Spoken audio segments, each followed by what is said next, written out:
In this video, I'm going to show you how to fix YouTube banner size problem. Now, if you're getting this issue, this typically means that the size of your banner is too small, but thankfully there is an easy fix. Now, you could use a software like Adobe Photoshop in order to edit it, but if you don't have Photoshop, do not worry, you can do it absolutely for free online. So what you want to do is you want to open up any web browser and look up Canva. Canva is the website we're going to be using, and basically we're going to be using Canva in order to adjust the size, no problem. Okay, so what we're going to be doing is we're going to go ahead and select over here where it says create. Then go ahead and select on custom size right over here. And here's where things get really important. So you want to use this exact size, 2560.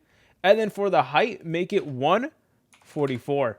Then go ahead and press on create new design right over here. And yep, as you're able to tell, it's even suggested right over here. So just go ahead and press on create new design. And then from here, you want to drag and drop your image right over here. So let's just say that this is our YouTube banner, for example. You want to go ahead and make any changes if you want, or if you already have an image that you want to use, just drag or drop your image over here and then resize it to make sure that it fits the entire banner. Now, keep in mind, the majority of the banner is not going to be visible on mobile devices. Only like the center part over here is going to be visible. So just keep that in mind whenever you're designing it and readjusting the size. But anyways, once you made your adjustments, go ahead and press on share.